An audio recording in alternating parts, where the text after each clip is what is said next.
பாமக மாநில பொருளாளர் பதவியிலிருந்து திலகபாமாவை நீக்கம் செய்து நிறுவனர் ராமதாஸ் அறிவிப்பை வெளியிட்டார். அவருக்கு பதிலாக சையது மன்சூர் உசேன் என்பவர் நியமிக்கப்பட்டார். அதேபோல மயிலம் எம்எல்ஏ சிவகுமாரை கட்சி பொறுப்பில் இருந்து நீக்கியும் ராமதாஸ் நடவடிக்கை எடுத்துள்ளார்.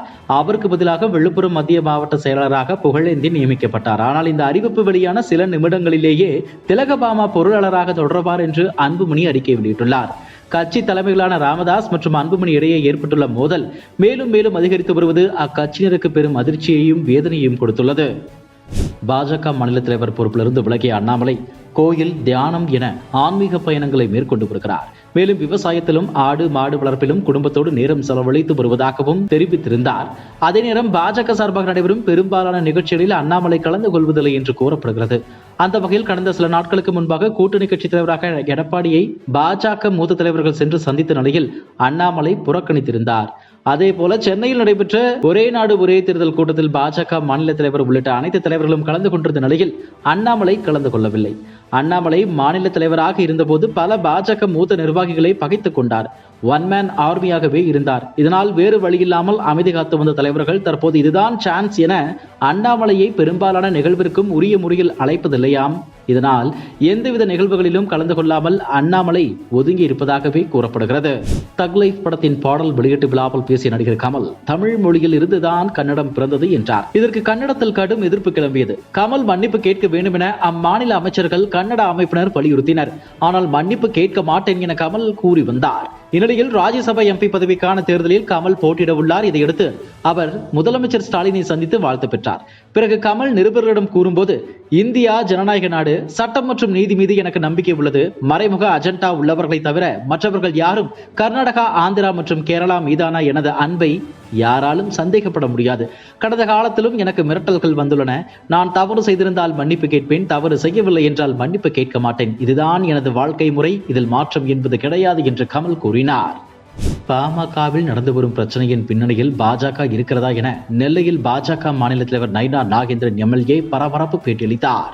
நெல்லையில் அவர் நிருபர்களிடம் பேசும்போது, ராமதாஸ் அன்புமணி இடையே நடந்து வரும் பிரச்சனையில் பாஜக பின்னணியில் இருப்பதாக கூறுவது முற்றிலும் வேடிக்கையானது. பாமகவில் நடந்து வரும் பிரச்சனையின் பின்னணியில் பாஜக இல்லை, முழுக்க முழுக்க அவர்களது உட்கட்சி விவகாரம். அது குறித்து கருத்து கூற உட்கட்சி பிரச்சனையில் தலையிட எதுவும் இல்லை என்று கூறினார். பாமகவில் உட்கட்சி குழப்பம் தீவிரமடைந்துள்ள நிலையில் தைலாபுரம் தோட்டத்தில் கட்சியின் நிறுவனர் டாக்டர் ராமதாஸை அருள் எம்எல்ஏ உள்ளிட்டோர் சந்தித்தனர்.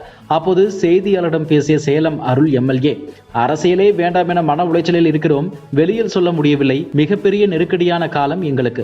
தமிழ்நாட்டில் 3வது பெரிய கட்சி பாமக. அப்படியான நிலையில் இந்த மாதிரி பிரச்சனைகள் எழுந்திருப்பதை என்னவென்று சொல்வது? இது நெருக்கடியான காலகட்டம், இதை நாங்கள் கடந்து வருவோம். பாமக எத்தனையோ நெருக்கடிகளை கடந்த இயக்கம், அதனால் இந்த நெருக்கடியையும் கடந்து வருவோம். பாமகவில் டாக்டர் ராமதாஸ் தான் உச்சபட்ச அதிகாரம் கொண்டவர். நான் எம்எல்ஏ பதவியை ராஜினாமா செய்வதாக சொல்லவே இல்லையே. டாக்டர் ராமதாஸை சந்திக்கத்தான் வந்தோம். டாக்டர் ராமதாஸ் எங்களுக்கு கடவுள் என்று சேலம் அருள் எம்எல்ஏ கூறினார்.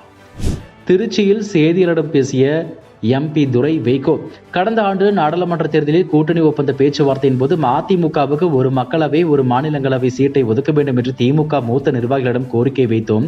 மாநிலங்களவை தேர்தலுக்கு இன்னும் 1.5 ஆண்டுகள் இருக்கிறது. நிச்சயமாக திமுக தலைவர் ஸ்டாலின் சீட் கொடுப்பார் என்று சொன்னார்கள்.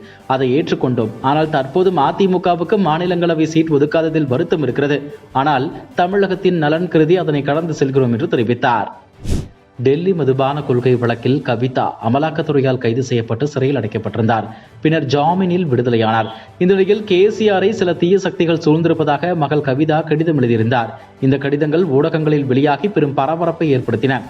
தற்போது KT ராமாராவ் மற்றும் கவிதா ஆதரவாளர்களிடையே சமூக வலைதளங்களில் கடும் மோதல் வெடித்துள்ளது. இந்த நிலையில் தாம் டெல்லி திகார் சிறையில் அடைக்கப்பட்டிருந்த போதே PRS கட்சியை பாஜகவுடன் இணைத்துவிட முயற்சிகள் நடந்தன.